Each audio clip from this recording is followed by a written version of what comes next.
Hello and welcome everybody to the last webinar of 2023 for Listening Together. It is good to connect and reconnect with all of you families and professionals. My name is Uma Soman. I'm the director of Listening Together. I'm a teacher of the deaf and a listening and spoken language specialist. Listening Together is a non-profit organization that works in the US. That's based in the US and works all around the world, particularly with families, professionals, and children in India. We offer trainings and workshops for professionals, coaching for families. Um, these webinars are a part of our effort to make information about education and rehabilitation of children accessible.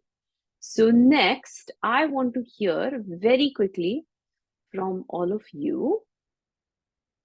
And given that it's a small-ish group, we can get through this very quickly. Just respond to the poll so we have a sense of who is here, who is new, and that will be helpful.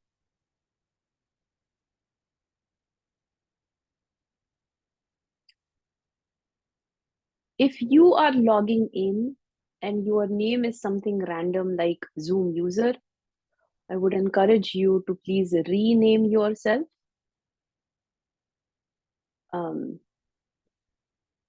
It's just weird to not know who's in the audience. So please rename yourself, either with just your initials is fine, but it would be really helpful if we knew the names and know that people who registered are the ones in the audience. All right, we have 66% participation. So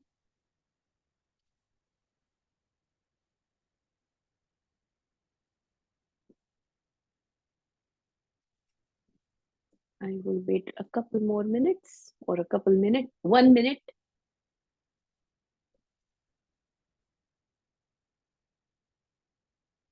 And we will get started. Okay, let's get started. Looks like we have a nice balance of teachers, therapists, English, Hindi, Marathi, Urdu. Hey, somebody's joining us for the first time. Welcome. All right, this is very helpful. We will stop right there.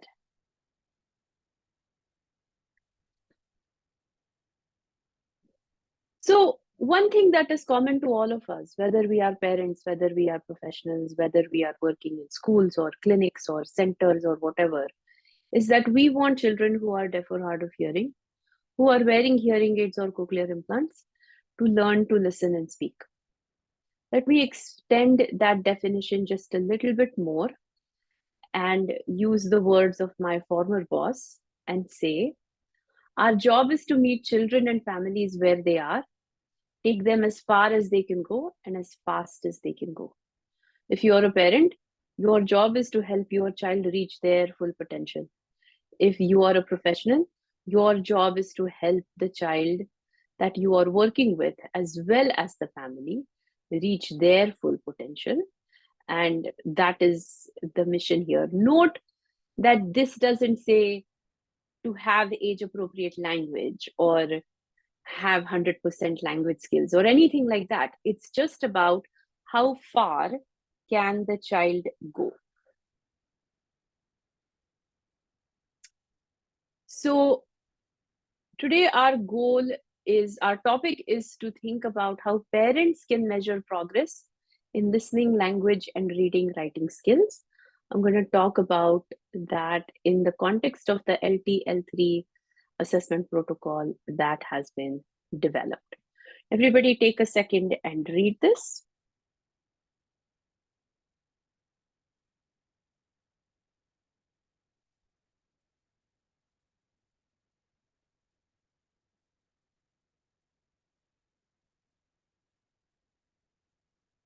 And then give me a thumbs up or say yes in the chat.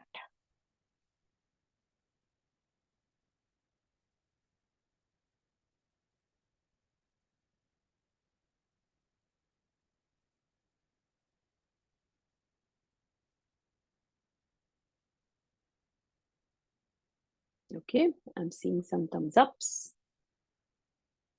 That's always good.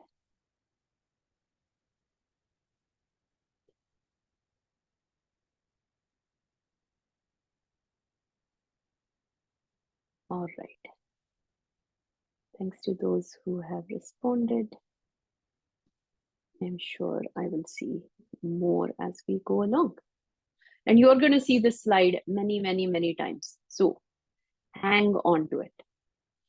We're going to start with the first point, which is considering the child's age, hearing age, and language age. I want to make sure these concepts are very clear for all of us. So age is essentially chronological age based on a child's birth date. For some children, we might need to use corrected age.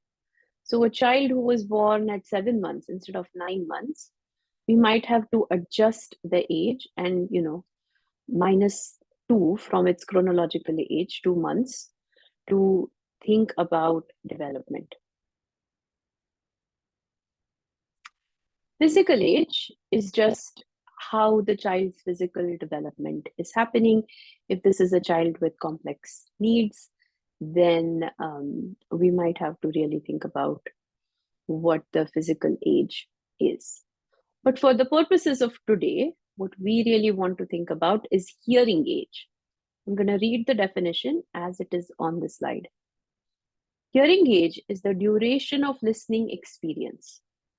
So it is based on the date when the child started using hearing aids or cochlear implants, hopefully during all waking hours with optimum auditory setting. So yeah, we got a cochlear implant, but we only wear it once a week. 1 hour a day is not all waking hours. We got hearing aids, but the child doesn't really benefit from hearing aids. That is not optimum auditory setting. That is not optimum auditory access.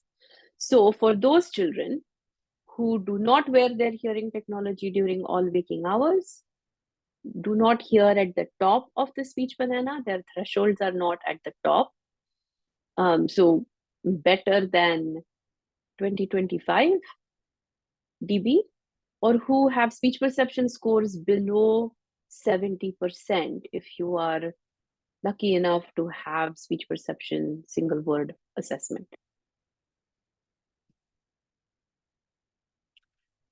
Language age is when we think about the child's language skills as compared to typically hearing children based on their vocabulary, grammar, and language use. If the child is learning more than one language, language age can be different for different languages. So a child's Hindi language age might be 5 years old, but English language age is only 3. That is possible. So keep that in mind and let's try and apply it. Imagine this kid, Arjun, who was born January 1st, 2019. He was born full term, no complications during pregnancy or after pregnancy. So today, his chronological age is 4 years, 11 months. So 59 months. He was diagnosed at 16 months and got 2 cochlear implants by 18 months. So by that calculation, his hearing age, 59 minus 18 months, is 41 months. But remember, this is middle of 2020. So due to COVID, parents couldn't get to mapping, CI use wasn't full time. He started using CI regularly at 26 months.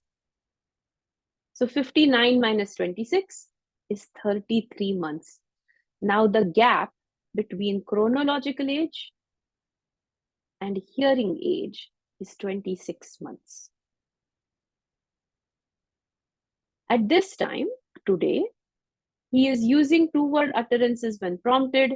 His vocabulary is about 100 words, but he prefers to point and gesture at home. All of this is around the 2024 month language age. That is what 24-month-old typically developing babies do. So compared to the chronological age, his language gap is that of 35 months, almost 3 years. Compared to his hearing age, his language gap is that of 9 months. So I like to see this number be 0 or minus when possible, because we want language age and hearing age to be matching very, very closely. Better yet, language age should at some point be greater than hearing age. Eventually, hopefully one day, this number, gap between chronological age and language age, is also 0 months. Okay, let me pause right here and ask if there are any questions. You can type in chat, you can use Q&A, your choice.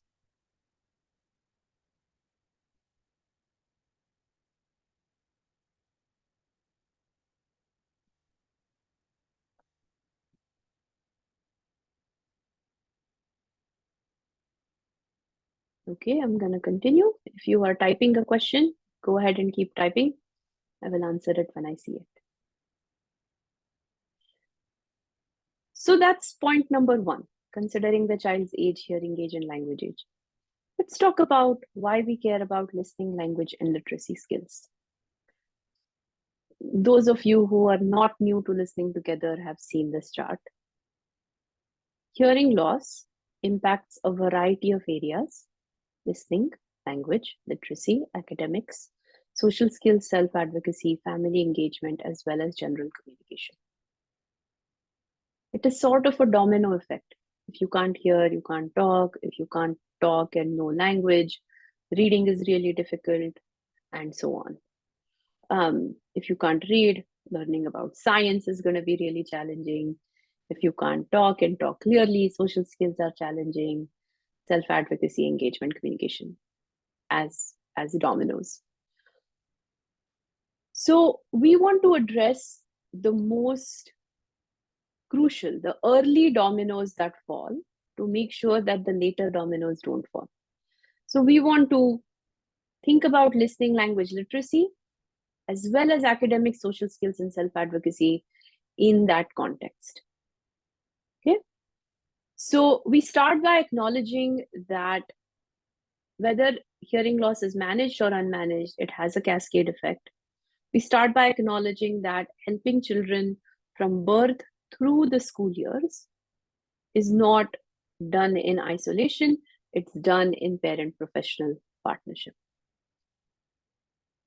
Give me a thumbs up if the first 2 points are clear.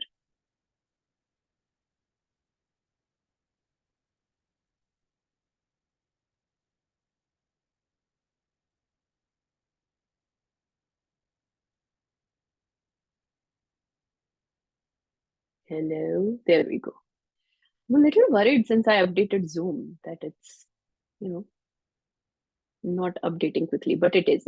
I see your thumbs ups. Perfect. So the next point I want to talk about, actually, let me go here. The next point I want to talk about is observing these listening, language, literacy skills in real life as the child is using it at home, at school, or in the community through the use of the LTL3 assessment protocol. That is what we will spend the next 20-ish minutes about. I'm not going to go into a lot of detail. There will be a separate video that explains the protocol and how it is to be used by professionals. It will be released in a few days, but this is an overview for any and all involved.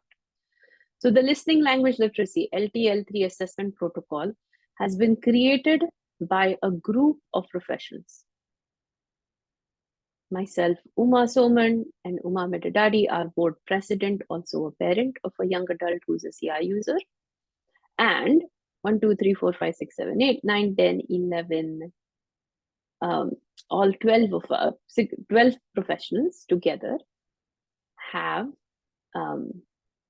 worked on this protocol. We have audiologists, we have SLPs, we have special educators, parents as a part of this assessment development. Maybe you can see your professional in this group. Maybe you see yourselves in this group. Maybe you're wondering why your professional isn't in this group. And that's a conversation we can keep having. So the challenges we were experiencing as we were working together, the Listening Together professional community, we were seeing that it was very difficult to evaluate the strengths and needs of children systematically. We didn't have assessment tools that were appropriate for our population. And even if they were appropriate, they weren't always available. It was difficult to get them.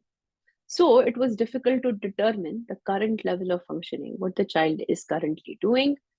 There were answers like, oh, the child is doing well, or the child is doing not well. And that's just not detailed enough.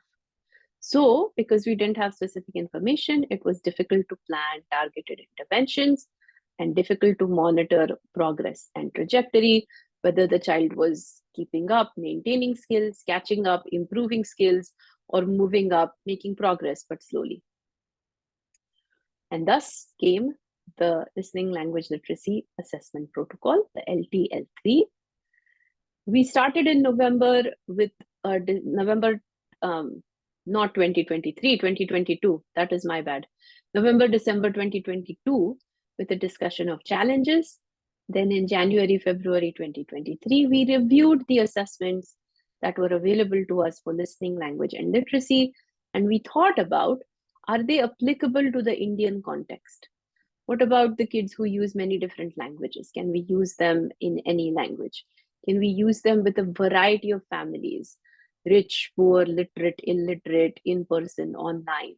Do they give us information that is helpful to think about how children will prepare for the mainstream, work in a special education setting, or move to the mainstream, right? So, whatever the education system was, we wanted to choose assessments that were evaluating real life situations and then conduct them in partnership with parents. That was very important to us.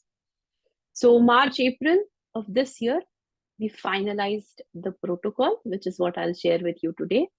And since then, since April of this year, it has been implemented. First, we implemented with 15 children, 8 professionals, 5 centers. We liked what we were seeing, and we are currently, as of right after Diwali, so middle of November, we started implementing with close to 50 plus children. We hope we will have the data done and almost done with analysis by middle of January. That's the goal. So far, we have had very positive responses.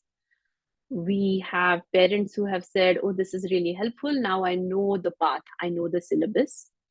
We have professionals who have said, now I know what the child can and can't do and what to teach next.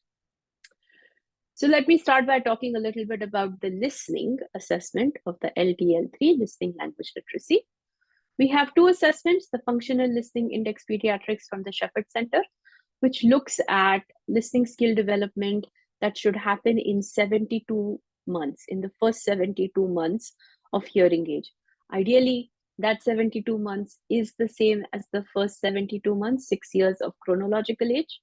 But we know many children who didn't start that early, who have a pretty significant gap between their chronological age and hearing age.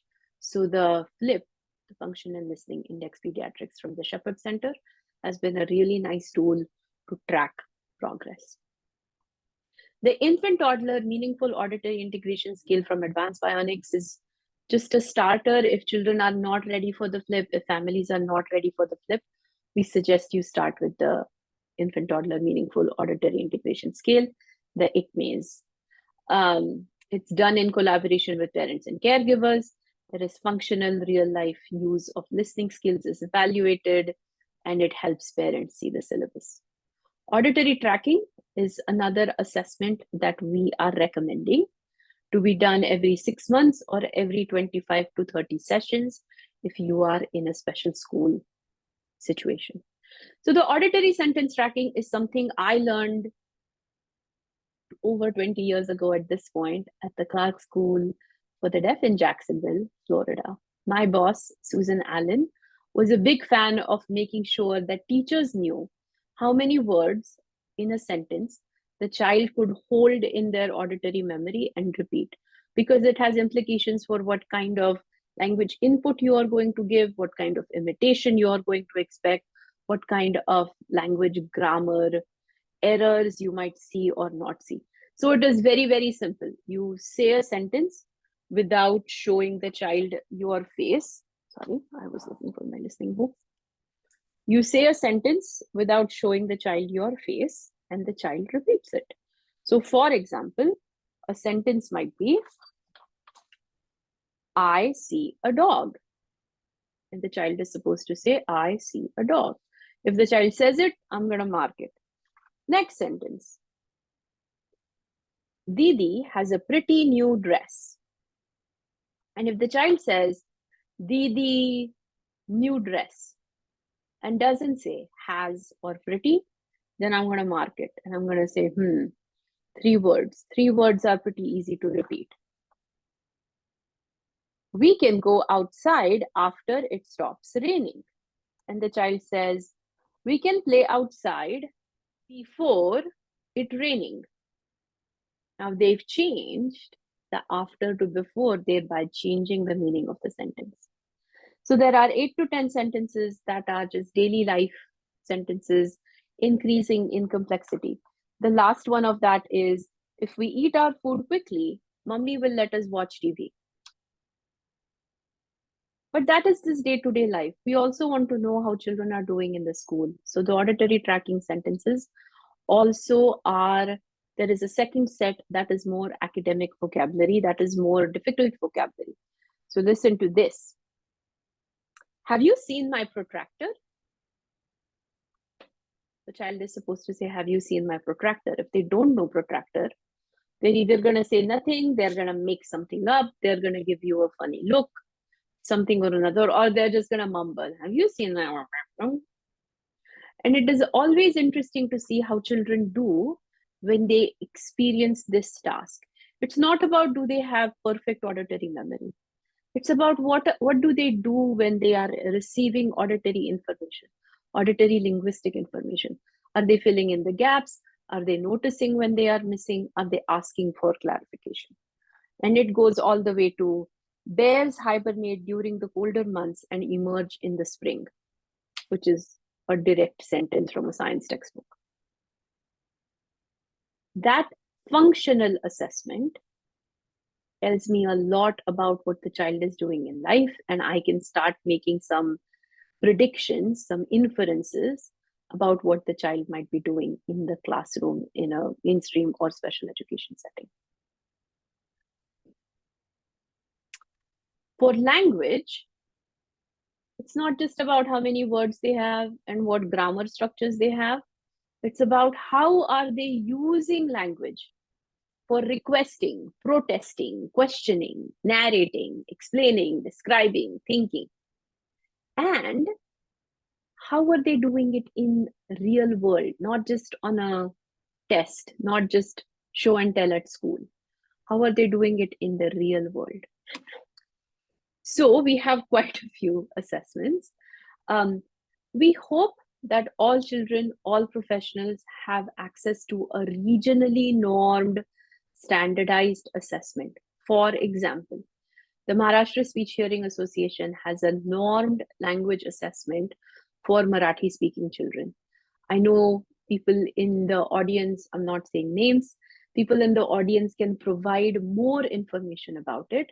So if that person wants to type in chat and just say, ask me more about the language assessment, then everybody can check in with that person. But we will make this information available on our website and in the comment section of the YouTube channel. So in addition to any regionally normed assessment, which is just a snapshot in time, at Listening Together, we like to do more always. So we have the vocabulary tracker, which is the child was living in the US and had access to a standardized vocabulary and gestures checklist like the MacArthur Bates. That's what we would use, but we don't. So the vocabulary tracker is a way to think about what words does the child know, what words does the child use through gesture, used through imitation, used through speaking. When the child gets to about 300, 350 words, we can then look at doing some more in-depth language sampling. Language sampling is a strategy that has been around forever. We look at the spontaneous utterances of the child and then we analyze it using a variety of rubrics. So I'll talk about that in a second. And then the third one is a picture talk. It is a very common practice, particularly in India, even when I was trained, even when my mother was training to be a teacher of the deaf, to do something called picture reading. You sit with the child, you look at the picture, and you talk about the picture. Picture talk is a variation of that same idea. We look at a picture and we have used, where did my book go? Oh, it's here. We have used the Madhuri Purandare's Chitravachan book, picture reading book, and chosen a picture that a child might be familiar with. So this is a park scene. And then we ask the child questions like, what do you see? Which is to get a sense of the child's observation abilities. Then we might ask the child to imagine something.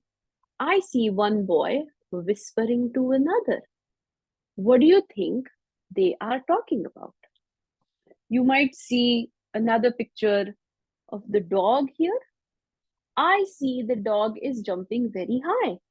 What do you think will happen next? So there is observation, inference, prediction, conclusion, imagination, etc.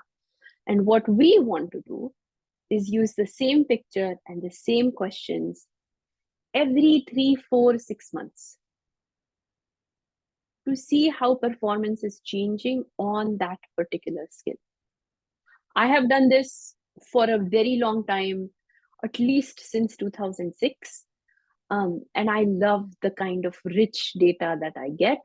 I love to see how children are using the language they have in their spoken utterances. And what is even more interesting is some children are not making progress.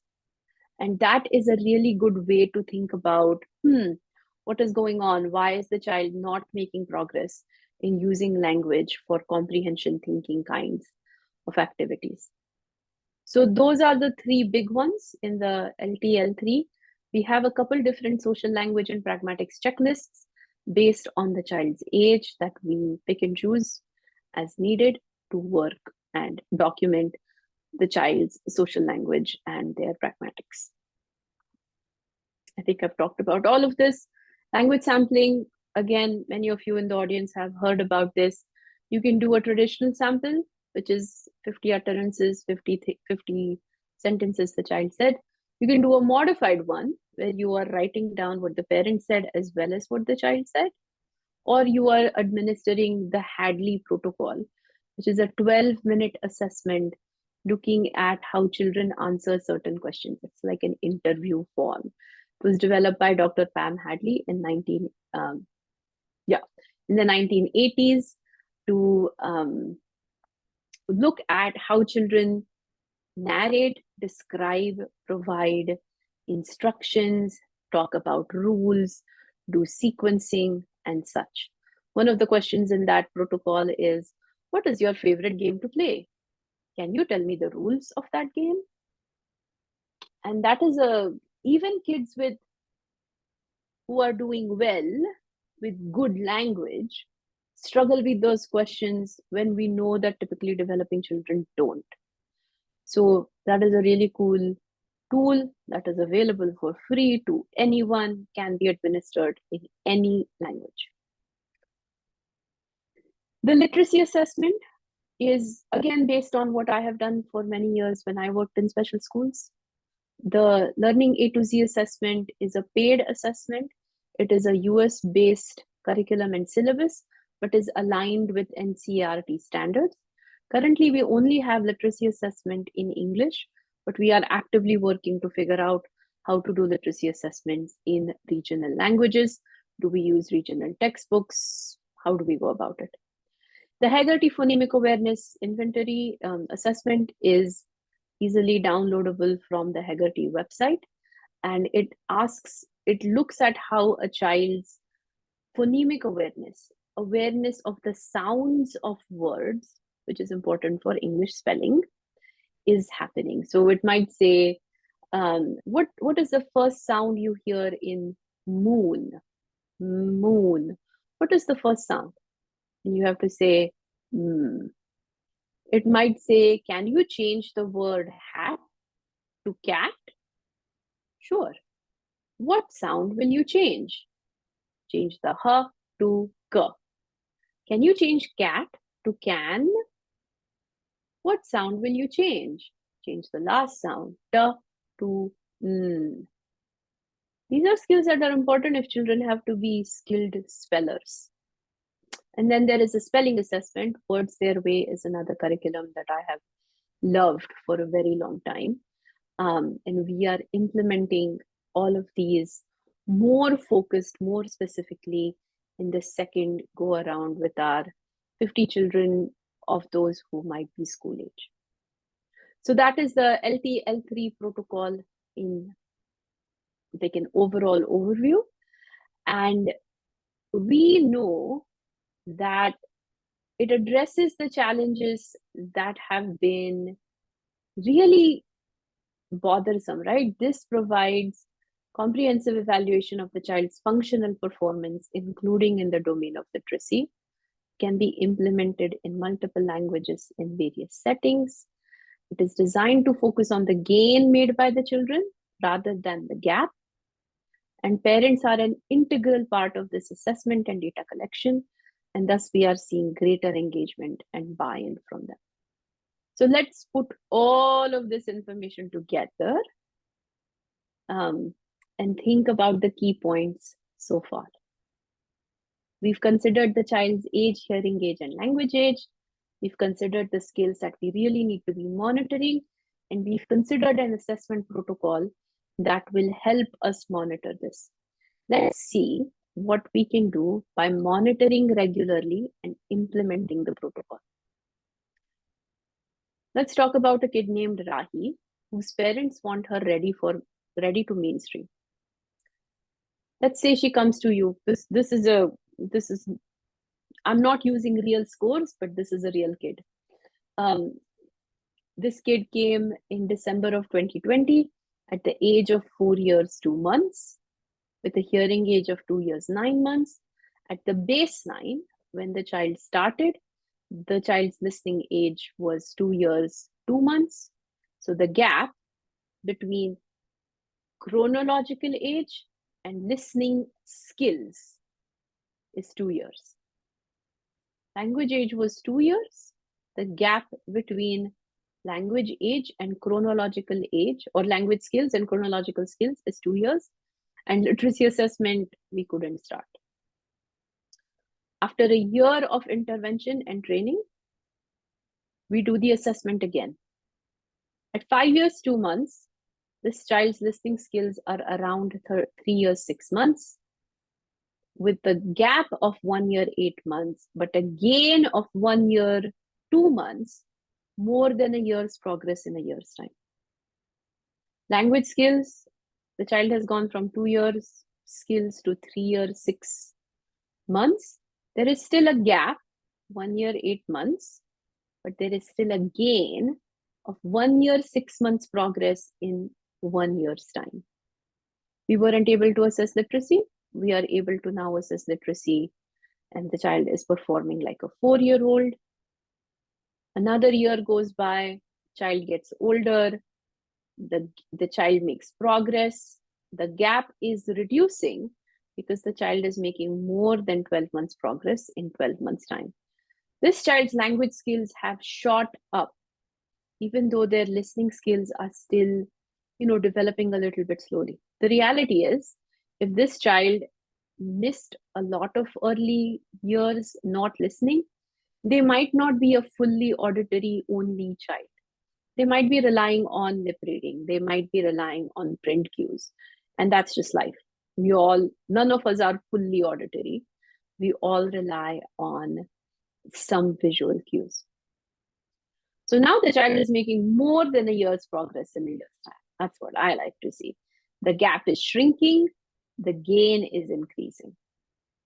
And by this month, after 3 years, the child is 7 years, 2 months, functioning, listening like a 6-year, 3-month-old, still about a year gap.